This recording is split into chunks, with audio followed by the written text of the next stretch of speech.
Is this the worst Mythic skin in Overwatch 2? And is there a brewing Mythic skin problem that is only going to get worse over time? Also, we are not going to see a return to the Retribution missions. This has been confirmed by Aaron Keller. And we've also got a very interesting kind of bit of a job here, where Blizzard are looking for a new creative director of the Overwatch franchise for the next 10 years. That is, to build the story for the next 10 years of the franchise, which includes more than just the game. So could this again be more sort of hints towards a Netflix adaptation of some sorts? Anyway, we need to talk about Mythic skins because this problem is getting out of hand.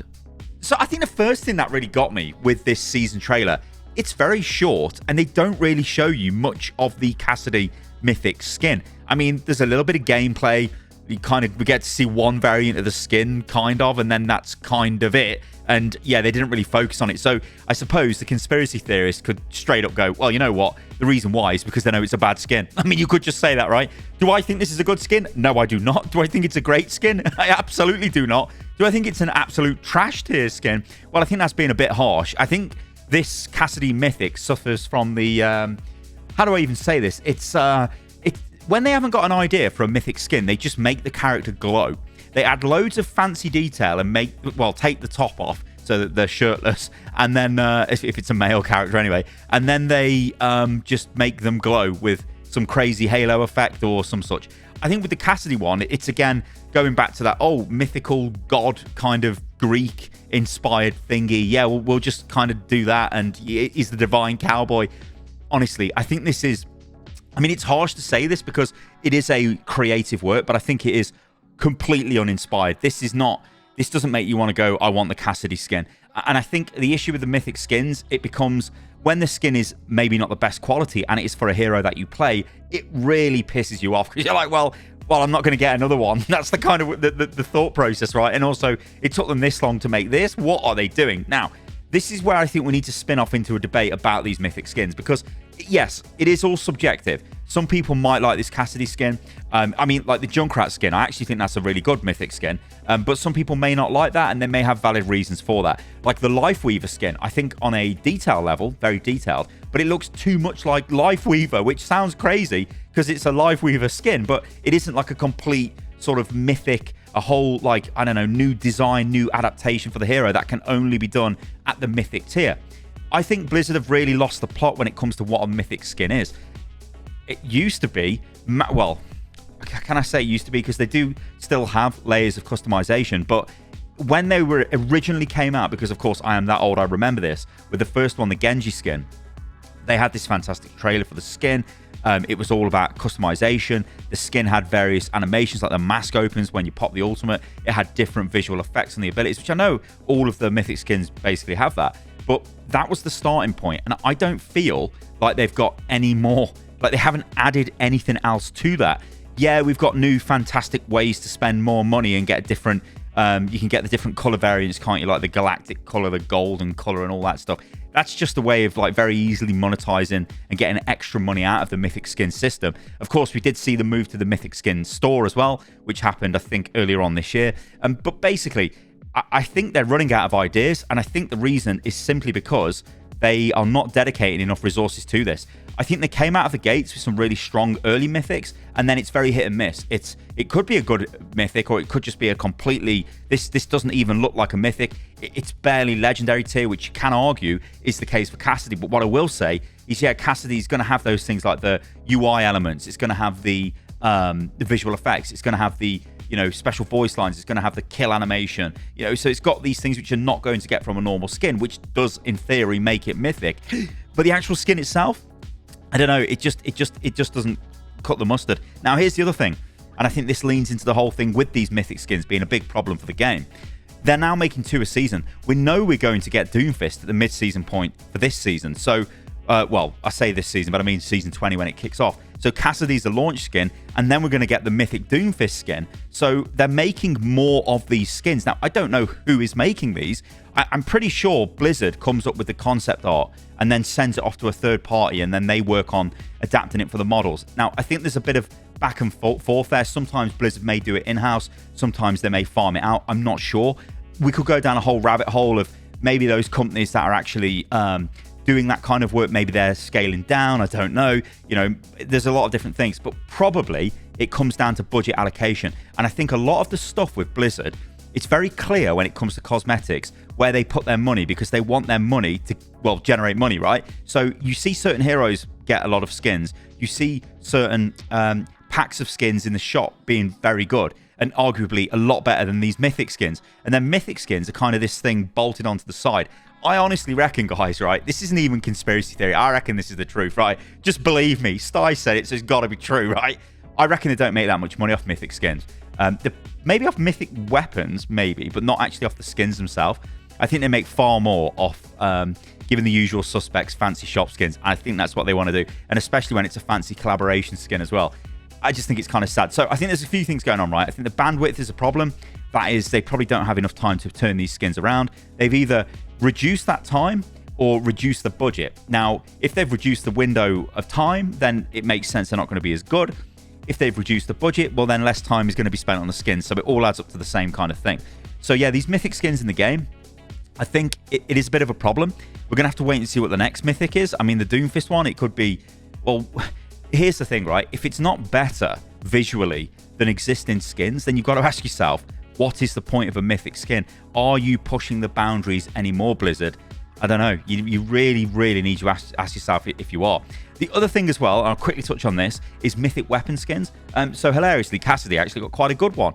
And he got that quite recently, and now he's getting a full-blown mythic skin. It doesn't really add up. It's like, what's going on, Blizzard? But the the Orisa mythic skin, which I just thought was a weapon skin, but apparently it is a mythic skin. That's cool, right? It's like a completely different thing, and it looks fancy. And obviously, we like weapon models because we see them when we play their game. So, yeah, but some mythic weapons are terrible, i.e. Soldier 76, which is like, one of the heroes that I play. His mythic is just... It's just tragic. Like, I don't know what you're doing there, Blizzard. What are you doing? But you got to let me know in the comments below, guys. What do you think about this mythic situation? I know it's going to be a hot debate because I feel like it's just all over the place. So Aaron Keller spoke to esports.gg. They seem to speak to this website quite a lot these days. Anyway, this is what he says. So they basically ask him, are we going to get Retribution back? Because, well, Vendetta is tied to Retribution because she's the daughter of the big boss man of the Retribution mission. And this is what he says.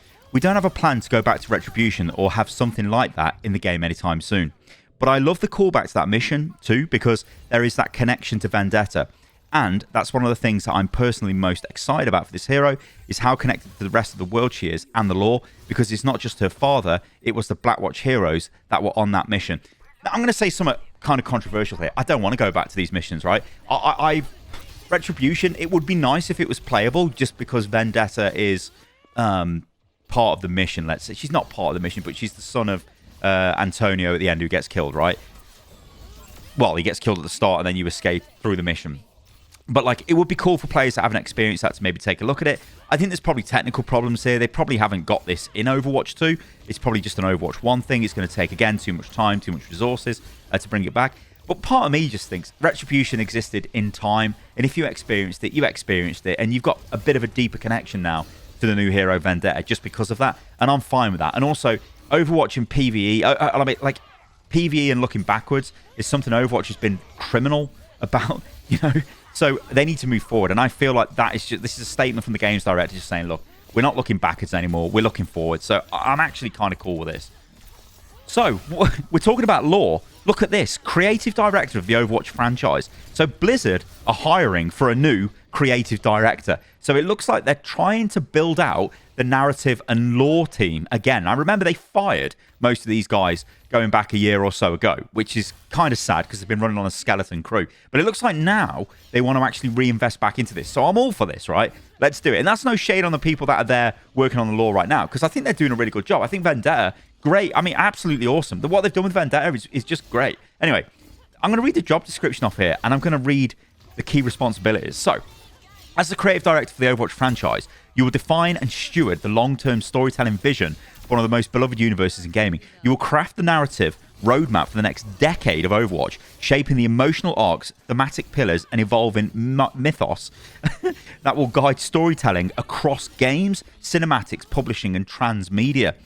This role requires a leader with a bold, creative voice, a deep understanding of world building and character-driven storytelling, and the ability to collaborate across different disciplinary partners to deliver emotionally resonant, globally inclusive stories that reflect the heart of Overwatch, hope, heroism, and the power of a united world. They then go on to say, the Overwatch promise. At Blizzard, we believe stories have the power to bring people together. As creative director for the Overwatch franchise, you'll be entrusted with shaping the heart of a universe that celebrates optimism, heroism, and global connection, building the stories that will inspire the next generation of heroes. And then this is the key responsibilities. So, own the narrative vision. Establish and articulate the 10-year story arc for the Overwatch universe, ensuring continuity.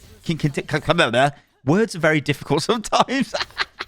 Continuity. I can't even say it. Emotional depth and relevance across all media. Franchise stewardship. Partner with game, cinematic, publishing, and marketing teams to ensure narrative cohesion across all storytelling touchpoints. World building and lore development. Oversee expansion of Overwatch's lore, timelines, factions, and evolving global narrative landscape. Character leadership. Guide the ongoing evolution of existing heroes and the introduction of new heroes with rich backstories and authentic voices. Narrative integration. Champion story integration within gameplay, live events, and seasonal content to create a cohesive player experience. And storytelling excellence. Inspire and mentor teams of writers, narrative designers, and transmedia partners to achieve excellence in storytelling. Long-term franchise planning. Collaborate with franchise and publishing leadership to align creative goals with long-term business strategies. So I think the good thing here is they're definitely looking to invest in the story of Overwatch. And I think what they're trying to do is reboot Overwatch going forward, right? Restart the lore, kick it off, build a proper sort of future for the game. Instead of this backwards-looking thing we've had for a number of years, I guess you could argue. Everything's going to be new. We're pushing forward. And I honestly feel, I know it might be a little bit over the top to say this, but I do feel that, well, I mean, we're all waiting for the big update that Aaron has said we're going to get next year. Early on in the year, it's going to be some big, huge update. The game's going to be awesome, whatever. I'm actually looking forward to this, and I do feel like, well, it feels like things are changing, and as if we're going to go forward to maybe a new, I don't want to say golden age of Overwatch, but maybe a resurgence of Overwatch, and then they've got something to build on. Because I feel like they've spent all the years since the launch of Overwatch 2 getting to this position, making loads of mistakes, having horrific people in leadership positions who are just rinsing the game for any kind of like stupid monetization plan they can come up with, to where we are now, where it does feel like it's more driven by the people who want to actually make a great game. All right, guys, I've been Stylosa. Let me know what you think about this in the comments below. You can follow me on everything, which is @Stylosa, and I'll catch you lovely lot on the next video. See you soon.